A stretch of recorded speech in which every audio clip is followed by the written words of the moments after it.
സംസ്ഥാനത്തെ ആഭ്യന്തര വകുപ്പിനെതിരെയും ക്രമസമാധാന ചുമതലയുള്ള ADGPക്കെതിരെയും കേട്ടാൽ ഞെട്ടുന്ന ആരോപണങ്ങൾ ഉന്നയിച്ചത് അടികൊണ്ട് തലപൊട്ടി ചോരയൊലിച്ചു കിടക്കുന്ന അബിൻ വർക്കിയോ യൂത്ത് കോൺഗ്രസുകാരോ അല്ല, ഭരണപക്ഷത്തെ ഒരു MLA ആണ്. തല്ലുന്ന പോലീസ് പറ്റുമെങ്കിൽ ഭരണപക്ഷത്തെയും കേൾക്കണം. CPIM ബ്രാഞ്ച് സമ്മേളനങ്ങളിൽ നിന്ന് പുറത്തുവരുന്ന വാർത്തകൾ കേൾക്കണം. ബെഞ്ചിലിരുന്ന ബ്രാഞ്ച് കൂടുന്നവർക്ക് പോലുമുണ്ട് അൻവറിന്റെ ആശയങ്ങളോട് ഐക്യദാർഢ്യം. എല്ലാം അന്വേഷിക്കണമെന്നടക്കം പറച്ചിലല്ല, അവരുടെ ഫോറത്തിൽ തുറന്നു പറയുന്നുണ്ട്. തല്ലിത്തോൽപ്പിക്കാൻ നിൽക്കുന്ന പോലീസിനുമുണ്ട് താഴെത്തട്ടിലെ പ്രവർത്തകരുടെ വിമർശനം. പോലീസിനെ നിയന്ത്രിച്ചില്ലെങ്കിൽ നിയമസഭാ തിരഞ്ഞെടുപ്പിൽ ജയിക്കാനാകില്ല എന്ന മുന്നറിയിപ്പുമുണ്ട്. തിരുത്തേണ്ടത് തിരുത്തി മുന്നേറണമെന്ന P. ശശിയെ ചൂണ്ടി കണ്ണൂരിലെ സൈബർ പോരാളികളായ റെഡ് ആർമിക്കാർ വരെ പറയുന്നു. അപ്പോൾ അജിത് കുമാറിന്റെ പോലീസ് ലാത്തിയെടുക്കുന്നത്, തല തല്ലിപ്പൊളിക്കുന്നത്, തലസ്ഥാനം യുദ്ധക്കളമാക്കുന്നത് ആർക്കുവേണ്ടിയാണ്?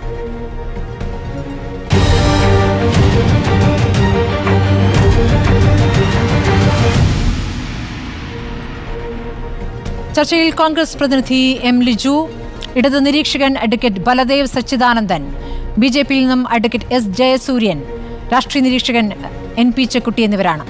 ആദ്യം ഞാൻ ലിജുവിലേക്ക് പോകുന്നു. ലിജു, ഇന്ന് യൂത്ത് കോൺഗ്രസ് സംസ്ഥാന വ്യാപക പ്രതിഷേധമായിരുന്നു, മുഖ്യമന്ത്രി രാജിവെക്കണം എന്നാവശ്യപ്പെട്ടുകൊണ്ട്. എല്ലായിടത്തും അക്രമാസക്തമായിരുന്നു, പ്രത്യേകിച്ച് തൃശ്ശൂരും കോട്ടയത്തും പത്തനംതിട്ടയിലും. തലസ്ഥാനത്തേത് പിന്നെ മണിക്കൂറുകൾ നീണ്ടു. സെക്രട്ടേറിയറ്റിന് മുന്നിലെ സംഘർഷം നമ്മൾ കണ്ടതാണല്ലോ. അപ്പോൾ എന്താണ് ഈ വിഷയത്തിൽ ഇനി കോൺഗ്രസ് എടുക്കുന്ന നിലപാട്?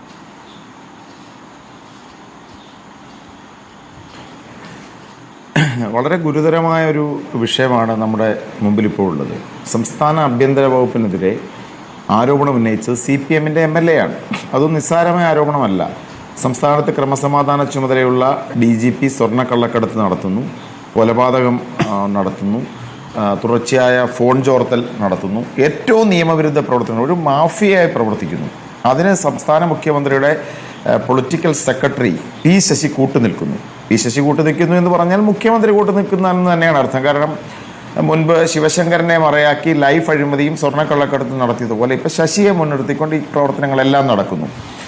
മുഖ്യമന്ത്രി അന്വേഷണം പിന്നെ പ്രഖ്യാപിക്കുന്നത് ഉടൻ തന്നെ ക്രമസമാധാനത്തിലുള്ള DGPയെ മാറ്റും, അന്വേഷണം നടത്തും, ശശിക്കെതിരെയുള്ള ആരോപണവും അന്വേഷിക്കും. എന്ത് സംഭവിച്ചു? ഒന്നും സംഭവിച്ചില്ല. അജിത് കുമാറിന് താഴെയുള്ള superintendent of police SP Mar ഉൾപ്പെടെ അന്വേഷിക്കുന്ന ഒരു അന്വേഷണ സംഘം ഈ ആരോപണങ്ങൾ അതേപടി നിൽക്കുകയാണ്. പിന്നെ കഴിഞ്ഞ ദിവസം പ്രതിപക്ഷ നേതാവ് ശ്രീ VD സതീശൻ അതീവ ഗുരുതരമായ അടുത്ത ആരോപണം ഉന്നയിച്ചു.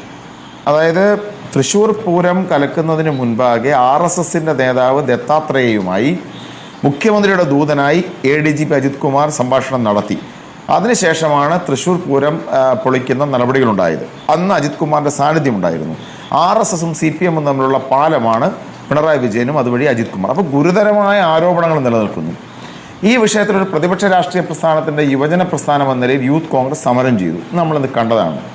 ഞങ്ങളിന്ന് പിന്നെ ഇതുമായി ബന്ധപ്പെട്ട് ആ സമരമുഖത്ത് ആദ്യം ഉണ്ടായിരുന്നില്ല. ഞാൻ ഈ വാർത്തകൾ ശ്രദ്ധിച്ചുകൊണ്ടിരിക്കുകയായിരുന്നു. സമാധാനപരമായി സമരം ചെയ്ത യൂത്ത് കോൺഗ്രസ്സുകാരെ എത്ര മൃഗീയമായിട്ടാണ് മർദ്ദിച്ചത്. യൂത്ത് കോൺഗ്രസിൻ്റെ സംസ്ഥാന ഉപാധ്യക്ഷനായിരിക്കുന്ന അബിൻ വർക്കിയുടെ തല അടിച്ച് തകർത്തു. ഖേമ കമ്മീഷൻ റിപ്പോർട്ടിൽ ആദ്യ പരാതി നൽകിയ ചെറുപ്പക്കാരനാണ്. വളഞ്ഞു വെച്ച് അയാളെ മർദ്ദിക്കുന്നത് കൊണ്ട് ഞങ്ങൾ എന്നിട്ടാണ് ഞാൻ ഉൾപ്പെടെയുള്ളവർ KPC ഓഫീസിൽ നിന്നും അവിടെ ചെന്നത്.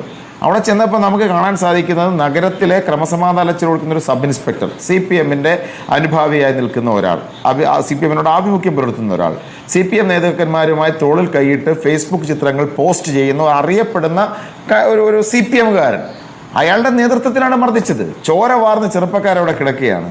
KPCC അധ്യക്ഷൻ അവിടെ നേരിട്ട് വരേണ്ടി വന്നു. KPCC അധ്യക്ഷന്റെ കാറിലാണ് അബിൻ വർക്കി ഉൾപ്പെടെയുള്ള ചെറുപ്പക്കാരെ ആശുപത്രിയിലേക്ക് കൊണ്ടുപോയത്. യൂത്ത് കോൺഗ്രസ് സംസ്ഥാന അധ്യക്ഷൻ രാഹുൽ മാങ്കൂട്ടത്തിന്റെ നഖം ചവിട്ടി അരച്ചു. അവിടെ സമരം ചെയ്ത പെൺകുട്ടികളെ മർദ്ദിച്ചു, അവരുടെ വസ്ത്രം വലിച്ചു കീറി, ക്രൂരമായ നരനായാട്ട് നടത്തി. എന്തിനു വേണ്ടി? അവരുന്നയിച്ച വിഷയങ്ങൾ ഏറ്റവും പ്രസക്തമായ കാര്യമല്ലേ? സംസ്ഥാനത്തിൻ്റെ ക്രമസമാധാനമല്ലേ കുറിച്ച് വിഷയങ്ങളുണ്ട്. ഞങ്ങളെ അടിച്ചെടുക്കാമെന്ന് വിചാരിക്കേണ്ട. നാളെ KPCCയുടെ നേതൃത്വത്തിൽ സംസ്ഥാനത്ത് കേരള പ്രദേശ് കോൺഗ്രസ് കമ്മിറ്റിയുടെ നേതൃത്വത്തിൽ സംസ്ഥാന മുഖ്യമന്ത്രിയുടെ മാഫിയ സംരക്ഷകനായ മുഖ്യമന്ത്രിയുടെ രാജി ആവശ്യപ്പെട്ടുകൊണ്ട്, മുഖ്യമന്ത്രിയുടെ ഓഫീസിനുൾപ്പെടെയുള്ള ക്രിമിനലുകളെ പുറത്താക്കണമെന്ന് ആവശ്യപ്പെട്ടുകൊണ്ട്, സംസ്ഥാനത്തിൻ്റെ ക്രമസമാധാനത്തിൽ വീണ്ടെടുക്കണമെന്ന് ആവശ്യപ്പെട്ടുകൊണ്ട് സെക്രട്ടേറിയറ്റ് മാർച്ച് നടത്തുകയാണ്. ഞങ്ങൾ തുടർ സമരം ചെയ്യും. ജനങ്ങളെ അണിനിരത്തിക്കൊണ്ട് ഈ സംസ്ഥാനത്തെ ഒരു മാഫിയയ്ക്ക് കീഴിലാക്കുന്ന എത്ര ഭീതിതമായ അവസ്ഥയാണെന്ന് നോക്കൂ സ്മൃതി. നമ്മുടെ എല്ലാം ഫോണുകൾ ഒരു ബിഗ് ബ്രദറുടെ ഈ 1984 പറയുന്നത് പോലെ ഒരു ബിഗ് ബ്രദറുടെ നിയന്ത്രണത്തിൽ, സംഭാഷണങ്ങൾ അയാളുടെ നിയന്ത്രണത്തിൽ, നാട്ടിൽ ധനസമാഹരണത്തിനായി അവരുടെ നേതൃത്വത്തിൽ സ്വർണ്ണ കള്ളക്കടത്ത് നടക്കുന്നു, സ്വർണ്ണ കള്ളക്കടത്ത് പിടിച്ചെടുക്കുന്നു, അതിൽ മൊഴി കൊടുക്കുന്നു പറയുന്ന ആളുകളെ കൊന്നുകളയുന്നു എന്ന ആരോപണം ഉയരുന്നു. ഇപ്പം അൻവറിനെ കുറിച്ച് ഞങ്ങൾക്ക് അങ്ങനെ ഏറ്റവും സംശുദ്ധനാണെന്ന അഭിപ്രായമൊന്നും ഞങ്ങൾക്കില്ല. പക്ഷെ ഒരു വിഷയം ഉയർന്നു വരുമ്പോൾ നമുക്ക് അതിനെക്കുറിച്ചുള്ള അന്വേഷണങ്ങൾ ആവശ്യമുണ്ട്. ഇപ്പം എന്താണ് ഇവിടെ നടക്കുന്ന കാര്യത്തിൽ ബലമായ സംശയം ഞങ്ങൾക്കുണ്ട്. കാരണം മുഖ്യമന്ത്രിയുടെ ഓഫീസിൽ അൻവറിനെതിരെ പി ശശിക്കും അജിത് കുമാറിനെതിരെ അൻവർ പറയുന്നു. അൻവറിനെ മുഖ്യമന്ത്രി വിളിച്ചു കഴിഞ്ഞാൽ പെട്ടെന്ന് അൻവർ നിശബ്ദനാവുകയാണ്. അപ്പോൾ അൻവറിന്റെ കുറ്റകൃത്യങ്ങളെ സംബന്ധിച്ച രേഖകൾ മുഖ്യമന്ത്രിയുടെ കയ്യിലുണ്ടോ? അതാണോ വെളിവാക്കപ്പെട്ടത്? പിന്നീട് അപ്പോൾ ഗോവിന്ദനെ കണ്ടു കഴിയുമ്പോൾ അൻവർ വീണ്ടും പത്തി മടക്കുന്നു, ഉയർത്തുന്നു. മുഖ്യമന്ത്രി പരസ്യ പ്രസ്താവന എടുക്കുന്ന മുഖ്യമന്ത്രി അതേപോലെ താഴോട്ട് പോകുന്നു. അപ്പോൾ മുഖ്യമന്ത്രിക്കെതിരെയുള്ള തെളിവുകൾ ആരെങ്കിലും അദ്ദേഹത്തെ കാണിച്ചോ? ശശിയുടെ കയ്യിൽ ഇതെല്ലാം ഉണ്ടോ? അപ്പോൾ ഒരു പരസ്പര സഹകരണ സംഘം, ക്രിമിനലുകളുടെ ഒരു നെക്സസ്, ഇവർ പോലീസിൻ്റെയും രാഷ്ട്രീയക്കാരും തമ്മിലുള്ള, അല്ലെങ്കിൽ പുറത്തുള്ള ക്രിമിനലുകളും തമ്മിലുള്ള ഒരു പൊളിറ്റീഷ്യൻ ക്രിമിനൽ പോലീസ് നെക്സസ്, ഒരു ക്രൈം സിൻഡിക്കേറ്റ് കേരളത്തെ കാർന്നു തിന്നുന്നു എന്ന് പറഞ്ഞാൽ ആരുടെ ജീവനാണ് സുരക്ഷിതമുള്ളത്? ശരി, ആർക്കാണ് സ്വകാര്യതയുള്ളത്? ശരി, ഈ കാര്യത്തിൽ പ്രതികരിക്കാൻ CPM പ്രതിനിധികളില്ല എന്നുള്ള കാര്യം ശ്രദ്ധിച്ചല്ലോ. നമുക്ക് ഇടത് നിരീക്ഷകനായ അഡ്വക്കേറ്റ് ബലദേവ് സച്ചിദാനന്ദനാണ് നമ്മോടൊപ്പം ഉള്ളത്. അഡ്വക്കേറ്റ് ബലദേവ് സച്ചിദാനന്ദൻ, പാർട്ടി സഖാക്കൾക്ക് പോലും പോലീസ് സ്റ്റേഷനിൽ നിന്നും നീതി ലഭിക്കാത്ത സാഹചര്യമാണ്. ഇങ്ങനെ പോയാൽ അടുത്ത നിയമസഭാ തെരഞ്ഞെടുപ്പിൽ പരാജയപ്പെടും പറയുന്ന സഖാക്കളാണ്. ബ്രാഞ്ച് കമ്മിറ്റി യോഗത്തിൽ പറയുന്ന അഭിപ്രായങ്ങളാണ്. എന്താണ് സംഭവിക്കുന്നത്?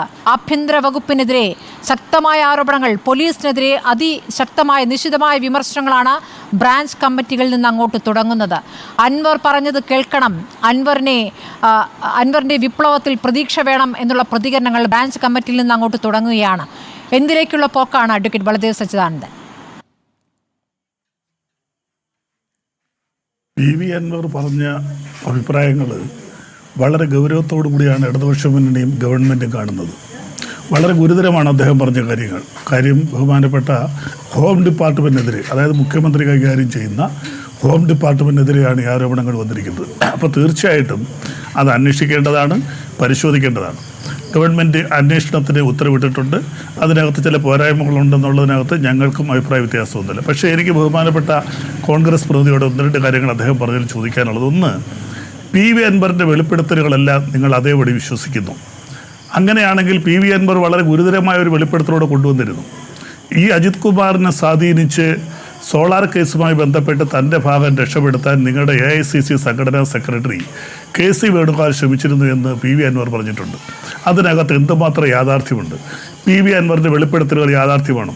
ഞങ്ങൾ ഇടതുപക്ഷ മുന്നണിയിലെ പല പ്രാവശ്യം ചർച്ച ചെയ്തത് PV അൻവറിൻ്റെ വെളിപ്പെടുത്തലുകൾക്ക് ഞങ്ങൾ തന്നെ പലർക്കും അതിനകത്ത് പരിപൂർണമായ വിശ്വാസമില്ല. പിന്നീട് ഒരു വെളിപ്പെടുത്തലുകൾ വരുമ്പോൾ, ആരോപണങ്ങൾ വരുമ്പോൾ, ഉന്നതതലത്തിലുള്ള ആരോപണം, ചെറിയ ആരോപണമല്ല, ADGPക്കെതിരെ ആരോപണം, പൊളിറ്റിക്കൽ സെക്രട്ടറിക്കെതിരെ ആരോപണം എന്ന് പറഞ്ഞാൽ ഹോം ഡിപ്പാർട്ട്മെൻറ്റിനെതിരെ ആരോപണം. അങ്ങനെ ഒരു ആരോപണം വരുമ്പോൾ അതിനെക്കുറിച്ച് അന്വേഷിക്കണമെന്നുണ്ടെങ്കിൽ തീർച്ചയായിട്ടും അതിന് വേണ്ടുന്ന രേഖകൾ വേണം. ഇവിടെ എന്ത് എവിഡൻസാണ് വന്നിട്ടുള്ളത്? എൻ്റെ കയ്യിൽ എവിഡൻസ് ഉണ്ട് എന്ന് PV അൻവർ പറയുന്നു. എന്തിന് MR അജിത് കുമാർ പോലും ചില രേഖകളുണ്ടെന്ന് അദ്ദേഹം രഹസ്യമായ ചിലരോടൊക്കെ പറഞ്ഞിട്ടുണ്ട്. ഈ എവിഡൻസുകളൊക്കെ പരിശോധിച്ചുകൊണ്ട് അന്വേഷണം.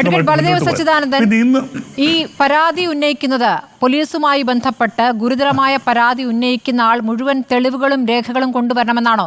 ഇവിടെ അന്വേഷിക്കണമെന്നാണ് ആവശ്യപ്പെടുന്നത്, അന്വേഷണമാണ് ആവശ്യപ്പെടുന്നത്. അപ്പോൾ അന്വേഷണത്തിന് നിങ്ങൾ ഉണ്ടാക്കിയിരിക്കുന്ന സംവിധാനം എന്താണ്? ADGPക്ക് കീഴിലുള്ള 2 ഉദ്യോഗസ്ഥർ, ADGPക്ക് റിപ്പോർട്ട് ചെയ്യേണ്ട ഉദ്യോഗസ്ഥർ ADGPക്കെതിരെ റിപ്പോർട്ട് നൽകുമോ? ഏത് രൂപത്തിലാണ് അന്വേഷണം? ക്രൈം അന്വേഷിക്കുന്ന രീതിയിലാണോ? ആഭ്യന്തര വകുപ്പിൽ നിന്നാണോ ഉത്തരവുണ്ടായിട്ടുള്ളത്? അല്ല. ഞാനൊന്ന് പറഞ്ഞോട്ടെ. മോൻസ് പാവങ്കൻ്റെ കേസ് നമുക്ക് എല്ലാവർക്കും അറിയാമല്ലോ, സ്മൃതിക്ക് എന്നെക്കാൾ നല്ലപോലെ അറിയാമല്ലോ. IG ലക്ഷ്മണയ്ക്കെതിരെയായിരുന്നു ആ കേസ് വന്നത്. അത് ആരാ അന്വേഷിച്ചത്? ക്രൈംബ്രാഞ്ച് SP ആണ് അന്വേഷിച്ചത്. അപ്പോൾ അന്വേഷണമല്ല പ്രശ്നം, അന്വേഷണം ശരിയായ ദിശയിൽ പോകുന്നു എന്നുള്ളതാണ്. അന്വേഷിക്കുന്ന ആർക്കും അന്വേഷിക്കാം. ADGP എന്ന് പറയുമ്പോൾ DGPയുമായി റാങ്കിൽ വലിയ വ്യത്യാസമൊന്നുമില്ല, ഒരേ റാങ്കിലുള്ളവരാണ് ഇവരെല്ലാവരും. അപ്പോൾ അതിന് മുകളിലൊരു ഉദ്യോഗസ്ഥൻ വേറെ ഇല്ല. ADGPക്ക് മുകളിൽ വരുന്ന DGP മാത്രമേ ഉള്ളൂ. അത് ശരിക്കും അന്വേഷിക്കുന്ന ഉദ്യോഗസ്ഥർ ഉണ്ട്. ഇല്ല, ഞാൻ തർക്കിക്കുന്നില്ല. ഞാൻ അക്കാര്യം തർക്കിക്കുന്നില്ല സ്മൃതി. പക്ഷേ അന്വേഷണം ശരിയായ രീതിയിൽ പോകുന്നുണ്ടോ അത് നിങ്ങൾ തിരക്കണം. പിന്നെ അന്വേഷണം എന്ന് പറയുമ്പോൾ ആരാണ് ഇതിൻ്റെ എവിഡൻസ് അഡ്യൂസ് ചെയ്യേണ്ടത്? കുറ്റാരോപിതൻ തന്നെ അതിൻ്റെ എവിഡൻസ് അഡ്യൂസ് ചെയ്യണം. എതിർകക്ഷിക്ക് പ്രതിരോധിക്കാനേ പറ്റൂ. ഞാൻ സ്മൃതിക്കെതിരെ ഒരു ആരോപണം പറഞ്ഞാൽ ആ ആരോപണങ്ങൾക്ക് അടിസ്ഥാനപരമായ രേഖകൾ ഹാജരാക്കേണ്ടത് ഞാൻ തന്നെയാണ്, അല്ലാതെ സ്മൃതിയല്ല രേഖകൾ ഹാജരാക്കേണ്ടത്. അപ്പോൾ പരിപൂർണമായിട്ട് PV അൻവർ കൊച്ചാരോപണങ്ങളാണോ? ഇവിടെ കസ്റ്റംസ് വഴി സ്വർണ്ണക്കടത്ത് നടക്കുന്നു. അഡ്വക്കേറ്റ് ബലദേവ് ഇപ്പോൾ പുറത്തു വന്നിരിക്കുന്ന തെളിവുകൾ അത് ഇപ്പോൾ PV അൻവർ പറഞ്ഞത് മാത്രമല്ലല്ലോ. ഈ ADGPക്കെതിരെ ഉയർന്നിരിക്കുന്ന ആരോപണങ്ങൾ ഗുരുതരമായ ആരോപണങ്ങളാണ്. PV അൻവർ ഉന്നയിച്ചിരിക്കുന്നത് അത് കൊലപാതകം വരുന്നുണ്ട്, സ്വർണ്ണക്കടത്ത്, സ്വർണം പൊട്ടിക്കൽ തുടങ്ങിയ ഗുരുതരമായ ആരോപണങ്ങളാണ്. അത് എവിടെ നിന്ന് തുടങ്ങുന്നു എന്ന അടക്കമുള്ള കാര്യങ്ങൾ അദ്ദേഹം പുറത്തു പറയുന്നു. അപ്പുറത്ത് SP-യുടെ ശബ്ദരേഖ അടക്കം പുറത്തുവിടുന്നു. SP ഇതുവരെ നിഷേധിച്ചിട്ടില്ല തന്റെ ശബ്ദമല്ല എന്ന്. അതിൽ പറയുന്ന കാര്യങ്ങൾ നമ്മുടെ മുന്നിലുണ്ടല്ലോ. അപ്പോൾ അതിലെന്താണ് മാറ്റി നിർത്തിക്കൊണ്ട്, ആ സ്ഥാനത്തുനിന്നും മാറ്റി നിർത്തിക്കൊണ്ട്, സസ്പെൻഷൻ പോട്ടെ, ആ സ്ഥാനത്തുനിന്നും മാറ്റി നിർത്തിക്കൊണ്ടൊരു ആലോചനയിലേക്ക് പോയോ? ഇതുവരെ പോയിട്ടില്ല എന്നുള്ളതല്ലേ. അവിടെ നിർത്തിക്കൊണ്ട് ക്രമസമാധാനത്തിന്റെ ചുമതല, കൊലപാതക ആരോപണം നേരിടുന്നയാൾ ക്രമസമാധാന ചുമതല നിർവഹിക്കട്ടെ എന്ന് സർക്കാർ തീരുമാനിക്കുന്നു, മുഖ്യമന്ത്രി തീരുമാനിക്കുന്നു. അവിടെയാണ് പ്രശ്നം. ഇവിടെ പ്രധാനമായിട്ട് പറയുന്ന ഒരു ആരോപണം എയർപോർട്ട് വഴി സ്വർണം കടത്തുന്നു, അകത്തുനിന്ന് കസ്റ്റംസ് ക്ലിയറൻസ് കിട്ടാതെ തന്നെ സ്വർണം വരുന്നു എന്നുള്ളത്. അതും ആരോപണം ഉന്നയിക്കുന്നത് കേരള ഗവൺമെൻറ്റിനെതിരെയും മുഖ്യമന്ത്രിയുടെ ഓഫീസിനെതിരെയുമാണ്. എങ്ങനെയാണ് സ്വർണം എയർപോർട്ടിൽ നിന്ന് പുറത്തു വരുന്നത്? എയർപോർട്ടും കസ്റ്റംസും എന്ന് പറയുന്നത് സംസ്ഥാന ഗവൺമെൻറ് അധികാര പരിധിയിൽ വരുന്നതല്ല. അപ്പോൾ അത് അന്വേഷിക്കേണ്ടത് കേന്ദ്ര ഗവൺമെൻറ് ഏജൻസികളാണ്. അതവിടെ നിൽക്കട്ടെ. അപ്പോൾ ഈ ആരോപണങ്ങളെല്ലാം പറയുമ്പോൾ ഇതിനകത്ത് PV അൻവറിന് പ്രത്യേകിച്ച് എന്തെങ്കിലും താല്പര്യമുണ്ടോ? ഇതാണ് ഇതിനകത്ത് നമ്മൾ പ്രധാനമായിട്ട് അന്വേഷിക്കേണ്ടത്. ഇടതുപക്ഷം CPM-ൻ്റെ MLA അല്ല അദ്ദേഹം, ഞങ്ങളുടെ മുന്നണിയുടെ പ്രധാന ചെറിയ MLA ആണ്. അപ്പോൾ അദ്ദേഹത്തിന് എന്തെങ്കിലും താല്പര്യമുണ്ടോ? അദ്ദേഹം ഇതിനകത്ത് ആരോപണങ്ങൾ ഉന്നയിക്കുന്നതിൽ എന്തെങ്കിലും അടിസ്ഥാനമുണ്ടോ? ബ്രാഞ്ച് കമ്മിറ്റികളിൽ ഉയർന്നിരിക്കുന്ന അഭിപ്രായത്തെ എങ്ങനെ കാണുന്നു? ആഭ്യന്തര വകുപ്പ് നന്നായല്ല പ്രവർത്തിക്കുന്നത്. ഇവിടുത്തെ പോലീസിനെതിരെ ഉയർന്ന ആരോപണം പാർട്ടി സഖാക്കൾക്ക് പോലും ഒരു പരാതി പറഞ്ഞാൽ നീതി കിട്ടാത്ത അവസ്ഥ എന്ന് പറയണമെങ്കിൽ എന്താണ് ഇവിടുത്തെ സാഹചര്യം? താങ്കൾക്ക് തോന്നിയിട്ടില്ലേ ഈ സാഹചര്യം എവിടെയുണ്ടെന്ന്? സ്മൃതി ഇവർ തന്നെ തിരിച്ചു പറയുന്ന ഒരു കാര്യമുണ്ടല്ലോ. കോൺഗ്രസ് ഒക്കെ എന്താ പറയുന്നത്? അവർ പറയുന്നത് എന്താ? പോലീസ് സ്റ്റേഷനിൽ CPM-ന്റെ ഓഫീസിൽ നിന്ന് പറയുന്നത് മാത്രമേ നടക്കൂ. ഇപ്പോൾ പ്രതികരണത്തെക്കുറിച്ചും ബ്രാഞ്ച് കമ്മിറ്റിയിൽ ഉയർന്ന വിമർശനത്തെക്കുറിച്ചുമാണ് ഞാൻ ചോദിച്ചത്. കോൺഗ്രസിന്റെ വിമർശനം അവിടെ നിൽക്കട്ടെ. ഈ ബ്രാഞ്ചിലെ കമ്മ്യൂണിസ്റ്റ് പാർട്ടിയെ സംബന്ധിച്ച് ഞങ്ങളുടെയൊക്കെ ഞാനൊരു കമ്മ്യൂണിസ്റ്റ് പാർട്ടിയുടെ സ്റ്റേറ്റ് സെക്രട്ടറിയാണ് LDF നിൽക്കുന്ന. ഞങ്ങളുടെയൊക്കെ പാർട്ടി ചർച്ചകൾ വരുന്ന കാര്യങ്ങളൊന്നും ഞങ്ങൾ പുറത്തു പോകില്ല. ഇത് പിന്നെ സ്മൃതിക്ക് എങ്ങനെ കിട്ടിയെന്ന് ബ്രാഞ്ച് സമ്മേളനങ്ങൾ ഞങ്ങൾ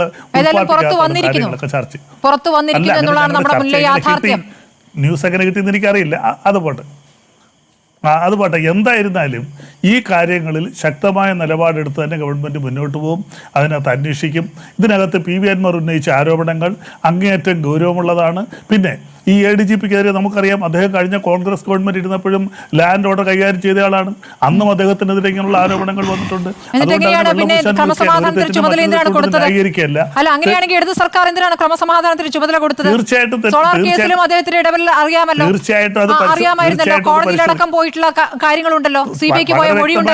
അതാണ് ഞാൻ പറഞ്ഞത്. പിന്നെ എന്തിനാണ് ക്രമസമാധാനത്തിന് ചുമതല കൊടുത്തത്? അതാണ് ലിജു മറുപടി പറയേണ്ടത്. സോളാർ കേസ് താങ്കളോട് ചോദിച്ചതിന് മറുപടി ഒന്ന് പറയൂ, എന്നിട്ട് താങ്കൾക്ക് ചോദ്യം ചോദിക്കാം. ലിജു മറുപടി വേണ്ടതാണ്. തീർച്ചയായിട്ടും ഞാൻ പറഞ്ഞല്ലോ, ഇതിനകത്ത് വളരെ വ്യക്തമായിട്ട് തെറ്റ് ചെയ്തിട്ടുണ്ടെങ്കിൽ അവർക്കെതിരെ മുഖ്യമന്ത്രി തന്നെ പോലീസ് അസോസിയേഷൻ്റെ സമ്മേളനത്തിൽ പരസ്യമായിട്ട് പറഞ്ഞിട്ടുള്ളതാണ്. തെറ്റ് ചെയ്തിട്ടുണ്ടെങ്കിൽ അവർക്കെതിരെ ശക്തമായ നടപടിയുണ്ടാവും. പിന്നെ അദ്ദേഹത്തിന് എന്തുകൊണ്ട് മാറ്റി നിർത്തിയില്ല? അത് ശരിയാണ്, മാറ്റി നിർത്തേണ്ടതായിരുന്നു. അത് പാർട്ടി പുനഃപരിശോധിക്കുന്നതാണ് പാർട്ടിയുടെ ഉന്നത വക്താക്കന്മാരെന്ന് അറിയിച്ചിട്ടുള്ളത്. എൻ്റെ ഒരു വിശ്വാസം, ഞങ്ങൾ അതിനെക്കുറിച്ച് ചർച്ച ചെയ്തപ്പോൾ പറഞ്ഞ തീർച്ചയായിട്ടും വരും ദിവസങ്ങളിൽ അതിനെക്കുറിച്ച് ആലോചിച്ച് വേണ്ട തീരുമാനം എടുക്കുമെന്ന് തന്നെയാണ് പാർട്ടി പറഞ്ഞിരിക്കുന്നത്. അത് തൽക്കാലം മാറ്റി നിർത്തിയിട്ടില്ല എന്നുള്ളതേ ഉള്ളൂ. അത് മാറ്റി നിർത്തിക്കൊണ്ട് തന്നെ ഇതിന്റെ അന്വേഷണമായിട്ട് മുന്നോട്ട് പോകും. ശരി, അഡ്വക്കേറ്റ് എസ് ജയസൂര്യനിലേക്ക് വരാം. അതിനു മുമ്പ് ശ്രീ NP ചെക്കുട്ടി, CPM-ൽ ഇതുവരെ ഇല്ലാത്ത രീതിയിലേക്ക് അതിന്റെ വരാം ശ്രീ ലിജു. ശ്രീ NP ചെക്കുട്ടി, ഇപ്പോൾ വരുന്ന വിമർശനങ്ങളുടെ സ്വഭാവത്തെ താങ്കൾ എങ്ങനെയാണ് കാണുന്നത്? ഇപ്പോൾ ബ്രാഞ്ച് സമ്മേളനം തൊട്ട് പിണറായി വിജയനെതിരെ, മുഖ്യമന്ത്രി ഭരിക്കുന്ന ആഭ്യന്തര വകുപ്പിനെതിരെ വിമർശനം തുടങ്ങിയാണ്. അൻവർ സ്വന്തം നിലയ്ക്ക് അഴിച്ചുവിട്ട ആരോപണങ്ങളാണ് എന്ന് താങ്കൾ വിശ്വസിക്കുന്നുണ്ടോ? ഇതിൽ പാർട്ടി എത്രത്തോളം അതിന്റെ പങ്ക് വഹിക്കുന്നുണ്ട്? ഈ ചർച്ച ബ്രാഞ്ച് കമ്മിറ്റിയിൽ നിന്ന് അങ്ങോട്ട് സംസ്ഥാന സമ്മേളനം വരെ തുടരേണ്ടതുണ്ട് എന്ന് നിശ്ചയിക്കുന്നത് എവിടെയാണ് ശ്രീ NP ചെക്കുട്ടി? ഒന്നാമത്തെ കാര്യം CPM സാധാരണ നിലയിൽ ഇത്രയും കാലം ഒരു കലക്റ്റീവ് ലീഡർഷിപ്പ് ഉണ്ടായിരുന്നു. എല്ലായ്പ്പോഴും പിന്നെ ഒരു പ്രധാനപ്പെട്ട നേതാവ് ഉള്ളപ്പോൾ EMS ആയാലും ശരി, നായനാരായാലും ശരി, VS ആയാലും ശരി, ആ സമയത്തൊക്കെ തന്നെ ആ പ്രധാനപ്പെട്ട നേതാക്കൾക്ക് പുറമെ ഒരു കലക്റ്റീവ് ലീഡർഷിപ്പ് ഒന്നും പാർട്ടിയിലുണ്ടായിരുന്നു. വ്യത്യസ്തമായിട്ടുള്ള അഭിപ്രായങ്ങൾ, ആ തരത്തിലുള്ള നിലപാടുകൾ, അതിനൊക്കെ തന്നെ പാർട്ടിക്കകത്ത് ആഭ്യന്തരമായിട്ട് നിലനിൽക്കാനും അഭിപ്രായങ്ങളുടെ ഒരു സംഘർഷം ഉണ്ടാവാനും ശരിയായ നിലപാടുകൾ എടുക്കാനും അവർക്ക് പറ്റിയിരുന്നു. പക്ഷേ പിണറായി വിജയനെ സംബന്ധിച്ചിടത്തോളം അദ്ദേഹത്തിൻ്റെ ലീഡർഷിപ്പിൽ വളരെ ഏകപക്ഷീയമായിട്ടുള്ള ഒരു ലീഡർഷിപ്പിൻ്റെ സ്വഭാവം വന്നു. വ്യക്തിഗതമായിട്ടുള്ള വ്യക്തിപൂജയുടെ സ്വഭാവം പലപ്പോഴും അദ്ദേഹത്തിൻ്റെ ലീഡർഷിപ്പിന് വന്നിട്ടുണ്ട്. അപ്പോൾ പാർട്ടി സംവിധാനത്തിൻ്റെ വളരെ പരമ്പരാഗതമായിട്ടുള്ള ആഭ്യന്തര ജനാധിപത്യത്തെ തകർക്കുന്ന രൂപത്തിലുള്ള നിരവധി നീക്കങ്ങൾ അദ്ദേഹം സെക്രട്ടറി ആയതിനു ശേഷം വന്നു. മുഖ്യമന്ത്രി ആയതിനു ശേഷം അത് കൂടുതൽ ശക്തിപ്പെട്ടു. ഇപ്പോൾ അതിൻ്റെ ഒരു വലിയ ഒരു കൗണ്ടർ ഇമ്പാക്റ്റ് പിണറായി വിജയൻ നേരിടുന്നുണ്ട്. കാരണം അദ്ദേഹത്തിൻ്റെ പബ്ലിക് ഇമേജിനെ, അദ്ദേഹത്തിൻ്റെ പേഴ്സണൽ ഇമേജിനെ ശരിയായ നിലയിൽ പാർട്ടിക്കകത്തോ സമൂഹത്തിലോ നിലനിർത്താൻ അദ്ദേഹത്തിന് കഴിയുന്നില്ല. വളരെ കടുത്ത പരാജയങ്ങൾ ഭരണരംഗത്തും പാർട്ടി രംഗത്തും സംഭവിക്കുന്നു. പാർട്ടിയിലെ തന്നെ ഏറ്റവും അവിശ്വസ്തരായിരുന്ന ആളുകൾ, ഏറ്റവും അടുത്ത ആളുകളിൽ പലരെയും അദ്ദേഹം കൈവിടേണ്ടതായിട്ട് വന്നു. ഏറ്റവും സമർത്ഥരായിട്ടുള്ള പൊളിറ്റിക്കൽ ലെഫ്റ്റനൻറ്റുകളായിരുന്ന ഒരാളാണ് EP ജയരാജൻ എന്ന് പറയുന്നത്. അദ്ദേഹത്തെ പോലുള്ള ആളുകളൊക്കെ കട്ട് ചെയ്ത് കളയേണ്ടി വന്നു. അപ്പോൾ ഈ നിലയിൽ പിണറായി വിജയൻ കൂടുതൽ ഒറ്റപ്പെടുന്ന ഒരു സാഹചര്യമാണ് നമുക്ക് കാണാൻ കഴിയുന്നത്. തീർച്ചയായും പാർട്ടിയുടെ അടിത്തറയിൽ ഇന്ന് വരുന്ന വിമർശനങ്ങൾ, ആ വിമർശനങ്ങൾ അടുത്ത സമ്മേളനം, ഏരിയ സമ്മേളനവും ജില്ലാ സമ്മേളനവും എത്തുമ്പോൾ വളരെ രൂക്ഷമായ രൂപത്തിൽ വരും. പിണറായിയെ സംരക്ഷിക്കാൻ വേണ്ടിയിട്ട് അദ്ദേഹത്തിന് യഥാർത്ഥത്തിൽ പാർട്ടിയിൽ അദ്ദേഹത്തോട് കൂറുള്ള അല്ലെങ്കിൽ അദ്ദേഹത്തിൽ വിശ്വാസം അർപ്പിക്കുന്ന ഒരു വിഭാഗം ലീഡേഴ്സ് എന്ന് പറയുന്നത് ഇല്ല. കാരണം വളരെ ഏകപക്ഷീയമായിട്ടുള്ള ഒരു ലീഡർഷിപ്പ് വന്നു. അദ്ദേഹത്തിൻ്റെ കമാൻഡ് മാത്രമായിട്ട് ആണ് കാര്യങ്ങൾ നിന്നത്. ഒരു നിലയ്ക്ക് നോക്കിക്കഴിഞ്ഞാൽ പാർട്ടിയുടെ ആഭ്യന്തര ജനാധിപത്യം ഇല്ലാതാക്കിയത് വഴി പിണറായി വിജയൻ സ്വന്തം പൊളിറ്റിക്കൽ കരിയറിനെ തന്നെ ഒരാപത്തിലേക്ക് നയിച്ചു എന്നുള്ളതാണ്. കാരണം കേരളം പോലൊരു സംസ്ഥാനത്ത് CPM പോലൊരു പാർട്ടിയിൽ ഏകപക്ഷീയമായ രൂപത്തിലുള്ള ഒരു ഏകാധിപത്യ പ്രവണത ഒരിക്കലും വിജയിക്കാൻ പോകുന്നില്ല. അതിൻ്റെ ഒരു സ്വാഭാവികമായിട്ടുള്ള പരിണതിയാണ് കാണുന്നത്. ഇപ്പോൾ അൻവർ ആയാലും ശരി, അൻവറിനെ സഹായിക്കുന്ന ആളുകളായാലും ശരി, താഴെത്തട്ടുള്ള പാർട്ടി പ്രവർത്തകരായാലും ശരി, അവരൊക്കെ ഉന്നയിക്കുന്ന പ്രശ്നങ്ങൾ, ഉന്നയിക്കുന്ന വിഷയത്തിൻ്റെ ശാസ്ത്രീയതയോ അതിൻ്റെ തെളിവുകളോ ഒന്നുമല്ല പ്രശ്നം. അത് ആ തരത്തിൽ അതിഗുരുതരമായിട്ടുള്ള വികാരങ്ങൾ പാർട്ടിയിലുണ്ട്.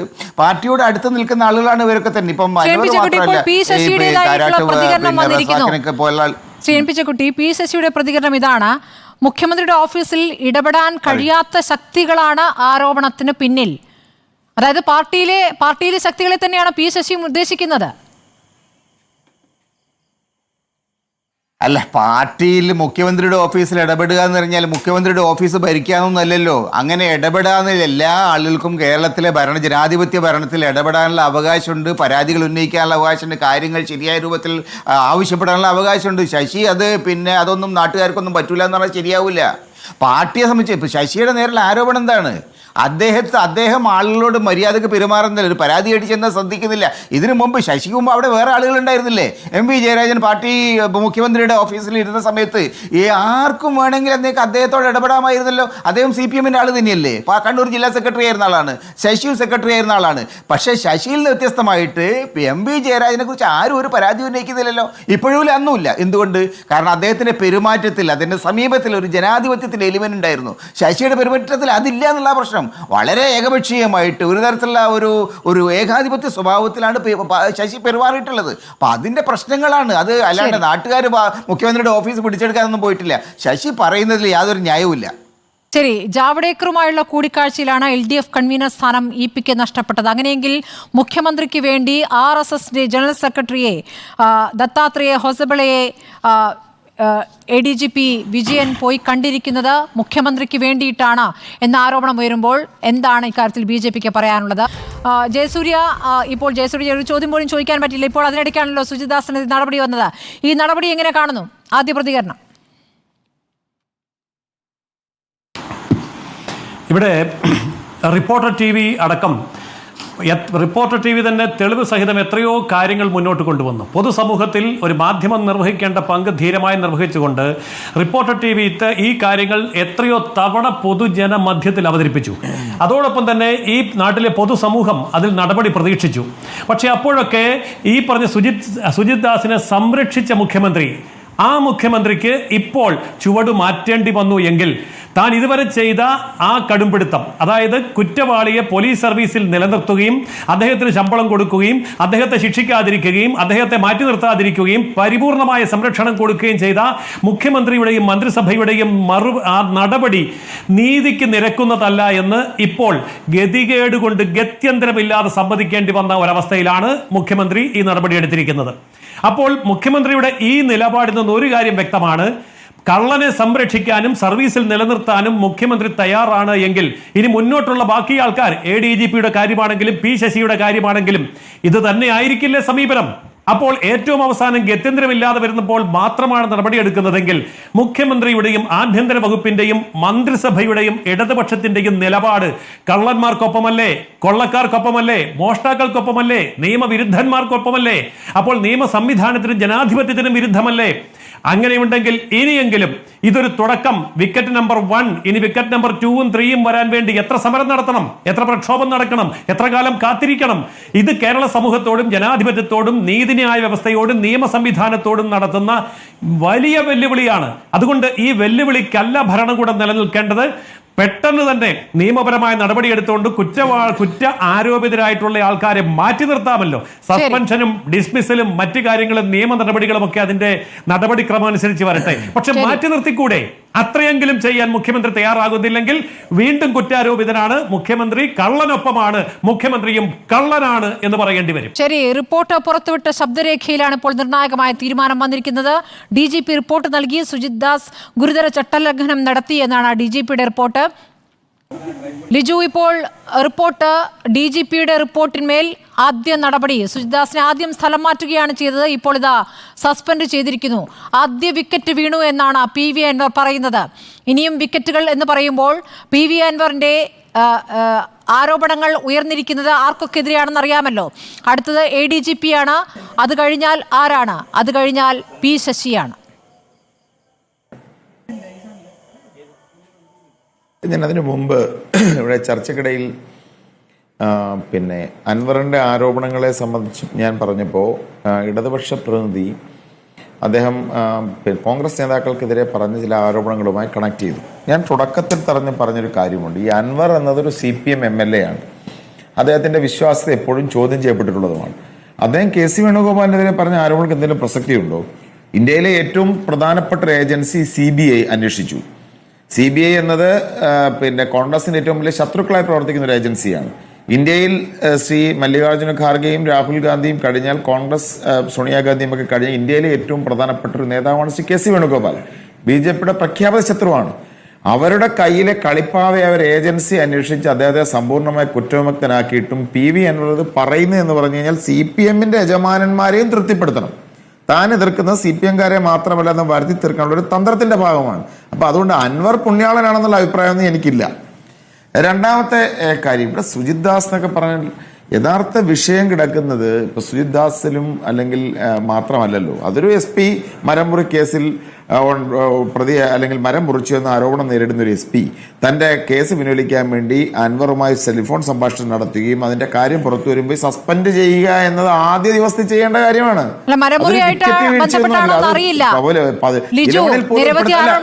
താനൂർ കസ്റ്റഡി കൊലപാതകത്തിലെ ഇടപെടലുണ്ട്. പിന്നെ ഇപ്പോൾ അൻവർ പറഞ്ഞ സ്വർണ്ണക്കടത്ത്, സ്വർണ്ണം പൊട്ടിക്കൽ, തീർച്ചയായും അല്ല ഞാൻ പറഞ്ഞു വന്നില്ല, പൂർത്തീകരിച്ചില്ല സ്മൃതി. അൻവർ പറഞ്ഞ ഈ സ്വർണ്ണ കള്ളക്കടത്ത് കേസ് അല്ലെങ്കിൽ ഇതൊക്കെ ഉണ്ടെങ്കിൽ ആദ്യ ദിവസം തന്നെ ആ ഫോൺ സംഭാഷണം വരുമ്പോൾ തന്നെ പുറത്താക്കേണ്ട ആളാണ് സുജിത് ദാസ്. സംശയമൊന്നും വേണ്ട. ഇത്രയും ദിവസമായപ്പോഴാണ് അദ്ദേഹത്തിനെതിരെ ഒരു നടപടിയുടെ കാര്യം ഗവൺമെന്റ് ആലോചിക്കുന്നത്. അജിത് കുമാറിനെതിരെയുള്ള ആരോപണം അതിരൂക്ഷമാണ്. P ശശിക്കെതിരെയുള്ള ആരോപണവും രൂക്ഷമാണ്. പക്ഷെ ഞാൻ പറഞ്ഞത് ഇവരെല്ലാം സംരക്ഷിക്കുന്ന മുഖ്യമന്ത്രിയെ എല്ലാ തവണയും CPM ചെയ്യുന്ന ഒരു കാര്യം എന്ന് പറഞ്ഞു കഴിഞ്ഞാൽ, ഇപ്പോൾ ലൈഫ് തട്ടിപ്പുണ്ടായപ്പോൾ ശിവശങ്കരനെ ബലിയാടാക്കി മുഖ്യമന്ത്രിയെ രക്ഷിച്ചു. സ്വർണ്ണക്കള്ളക്കടത്തുമായി ബന്ധപ്പെട്ട കാര്യം ഉണ്ടായപ്പോൾ ഈ അജിത് കുമാറിന്റെ നേതൃത്വത്തിലാണ് സ്വപ്ന സുരേഷിന്റെ വീട് റെയ്ഡ് ചെയ്ത് അവരുടെ കയ്യിൽ നിന്നും ഫോൺ പിടിച്ചെടുത്ത് ആ കേസിൽ നിന്ന് അദ്ദേഹത്തെ രക്ഷപ്പെടുത്തിയത്. അപ്പൊ എന്ന് പറഞ്ഞാൽ മുഖ്യമന്ത്രിയും പാർട്ടിയും ബലിയാടുകളെ തേടുകയാണ്. യഥാർത്ഥത്തിൽ ഒരു ആസൂത്രിതമായ നാടകമാണോ എന്ന് പോലും സംശയിക്കേണ്ടിയിരിക്കുന്നു. തെളിവുകൾ പുറത്തു വരുമെന്ന് മനസ്സിലാക്കിയപ്പോൾ വളരെ കൃത്യമായ ഒരു അജണ്ടയിലൂടെ ബലിയാടുകൾ എന്ന് ഞാൻ പറഞ്ഞ ഇവരൊന്നും പുണ്യവാളന്മാരെന്നുള്ളതല്ല. യഥാർത്ഥ സംരക്ഷകനായ മുഖ്യമന്ത്രിയിലേക്ക് കാര്യങ്ങൾ എത്തിക്കാതിരിക്കാൻ വേണ്ടി നടത്തുന്ന ആസൂത്രിതമായ ഒരു നീക്കമാണ് ഈ കാര്യങ്ങളെല്ലാം. ഇപ്പൊ അടുത്ത ദിവസം ചിലപ്പോ ശശിയുടെ കാര്യത്തിലും മാറ്റി നിർത്തപ്പെടുന്ന തീരുമാനം ഉണ്ടായേക്കാം. പക്ഷെ അതുകൊണ്ട് കാര്യമില്ല. ഇവിടെ വേണ്ട ഒരു എക്സ്റ്റേണൽ ഏജൻസിയുടെ അന്വേഷണമാണ്. ഇത് എവിടം വരെ ഈ കാര്യങ്ങൾ പോയിരുന്നു, എത്ര കോടി രൂപ സ്വർണ്ണക്കള്ളക്കടത്തിലൂടെ തട്ടിയെടുത്തിട്ടുണ്ട്, പിടിച്ചു പറിച്ചിട്ടുണ്ട്, ആരെങ്കിലുമൊക്കെ കൊന്നിട്ടുണ്ടോ, അതുപോലെ നെറ്റ്വർക്ക്, ഇത് ഒരു ക്രൈം സിൻഡിക്കേറ്റ് ഉണ്ടോ, അത് ഇവരന്വേഷിച്ചാൽ മതിയോ? ഈ സംസ്ഥാനത്ത് പിണറായി വിജയന്റെ കീഴിലുള്ള ഒരു DGPയും 4 SP-മാരും അന്വേഷിച്ചാൽ പറ്റുമോ? എക്സ്റ്റേണൽ ഏജൻസി, ഞങ്ങൾ അതാണ് പറയുന്നത്. ഇവിടുത്തെ ഈ പുറത്താക്കലുകൾ കൊണ്ട് കാര്യങ്ങൾ തീരുന്നില്ല. It is tip of an iceberg. പുറത്തൊരു ഏജൻസി CBI അന്വേഷിക്കണം. അതുപോലെ ഏജൻസി അന്വേഷിച്ചെങ്കിൽ മാത്രമേ ഈ കാര്യത്തിൽ തീരുമാനമാവുകയുള്ളൂ.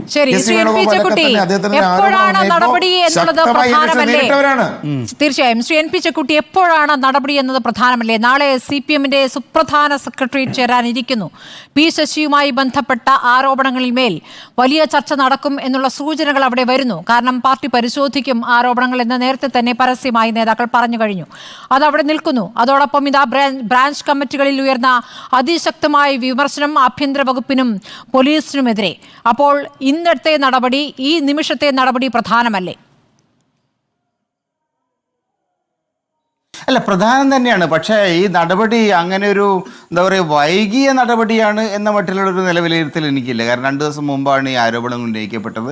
സർക്കാരിന് സ്വാഭാവികമായിട്ടുള്ള കാര്യങ്ങൾ അന്വേഷിക്കാനും അതിന് ബോധ്യപ്പെടാനുള്ള ചില ഒരു നടപടിക്രമങ്ങളുണ്ട്. പോലീസ് അസോസിയേഷൻ പുറത്തുവിട്ട ശേഷം, അതിനു മുമ്പ് പറഞ്ഞ കാര്യങ്ങളൊക്കെ തന്നെയാണ്.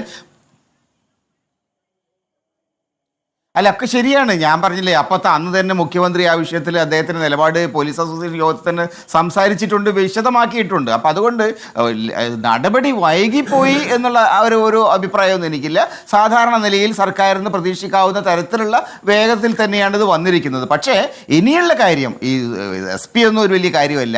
ADGPയും പൊളിറ്റിക്കൽ സെക്രട്ടറി അടക്കമുള്ള ആളുകൾ, അവരെ പറ്റി വളരെ ഗുരുതരമായിട്ടുള്ള ആരോപണങ്ങളുണ്ട്. ആ ആരോപണങ്ങളിൽ മുഖ്യമന്ത്രിയും സർക്കാരും എന്ത് നടപടി എടുക്കുന്നുള്ളതാണ് ഞാൻ പ്രശ്നങ്ങൾ അതിനകത്തുണ്ട്. PV Anwar ഇപ്പോൾ ഇട്ടിരിക്കുന്ന ഓരോ മണിക്കൂറിലും പോസ്റ്റുകൾ ഇങ്ങനെ മാറ്റി ഇട്ടുകൊണ്ടിരിക്കുന്നുണ്ട്. ഒരു വിക്കറ്റ് വീണു. അതെ, അദ്ദേഹം 1ാം വിക്കറ്റിനെ കുറിച്ചല്ലേ പറഞ്ഞുള്ളൂ. വിക്കറ്റ് 10 ഉണ്ടാവില്ല സാധാരണ ഒരു കളിയിൽ, ഒരു വിക്കറ്റല്ലേ വീണുള്ളൂ. അപ്പോൾ ധാരാളം കാര്യങ്ങളുണ്ട്. മുഖ്യമന്ത്രിയും സർക്കാരും എന്ത് നടപടി എടുക്കുന്നു എന്നുള്ളത് നമ്മൾ കാത്തിരുന്ന് കാണാനേ പറ്റുള്ളൂ. എന്തായാലും ശരി, ശശി അടക്കമുള്ള ആളുകൾക്കെതിരായിട്ട് നടപടി എടുക്കുന്ന ഒരു സാഹചര്യം വന്നാൽ കുറെ കൂടി ആത്മാർത്ഥമാണ് സർക്കാരിന്റെ സമീപനം എന്ന് പറയാൻ പറ്റും. അതല്ലെങ്കിൽ താൽക്കാലികമായിട്ടുള്ള ഒരു ചൊട്ടുവിദ്യ എന്ന മട്ടിലാണ് നമുക്കതിനെ കാണാൻ കഴിയുക. അഡ്വക്കേറ്റ് ബലദേവ് സച്ചിദാനന്ദൻ, അങ്ങനെയാണോ ഇപ്പോൾ സുജിത് ദാസിൽ തുടങ്ങി അങ്ങ് P. ശശിയിൽ എത്തി നിൽക്കും എന്നാണോ ഇപ്പോൾ പ്രതീക്ഷിക്കേണ്ടത്? ഗവൺമെന്റിന്റെ നിലപാട് വളരെ വ്യക്തമാണ് സ്മൃതി. കാരണം ഈ സംഭവം വന്നിട്ട് 3-4 ദിവസമേ ഉള്ളൂ. സുജിത് ദാസിനെ സസ്പെൻഡ് ചെയ്ത് ഈ സംഭവം കൊണ്ട് മാത്രമല്ല, ഈ സംഭവം കൊണ്ട് സസ്പെൻഡ് ചെയ്യാനുള്ള സമയമായില്ല. കാരണം ഒരു IPS ഓഫീസറെ അങ്ങനെ സസ്പെൻഡ് ചെയ്യാൻ പറ്റില്ല. അദ്ദേഹത്തിന് സസ്പെൻഡ് ചെയ്തത് അദ്ദേഹത്തിനെതിരെ വന്നിരുന്ന കോൺഫിഡൻഷ്യൽ റിപ്പോർട്ട്, അജിതാഭിഗത്തിൻ്റെ റിപ്പോർട്ട്, ഇതെല്ലാം കൂടെ കണക്കിലെടുത്തുകൊണ്ടാണ് സസ്പെൻഡ് ചെയ്തത്. അല്ലെങ്കിൽ ആ സസ്പെൻഷൻ അസാധുവായി പോകും. തീർച്ചയായിട്ടും ഗവൺമെൻറ് വളരെ ശക്തമായിട്ട് നല്ല രീതിയിൽ പോകുന്നു. പിന്നെ സ്മൃതി പറഞ്ഞൊരു കാര്യം, ഒരു പോംവഴിയില്ലാതെ ചെയ്തുകൊണ്ടാണ് അല്ല, ഇത് ആദ്യത്തെ നടപടിയുമല്ല. ഈ PV അൻവറിൻ്റെ കാര്യങ്ങൾ പുറത്തു വന്നപ്പോൾ എന്താ ചെയ്തത്? അന്ന് തന്നെ ബഹുമാനപ്പെട്ട മുഖ്യമന്ത്രി പരസ്യമായി അന്വേഷണത്തിന് ഉത്തരവിട്ടു. അതായിരുന്നു 1ാമത്തെ നടപടി. 2ാമത്തെ നടപടി സുജിത് ദാസിനെ ആ പദവിയിൽ നിന്ന് മാറ്റി നിർത്തി.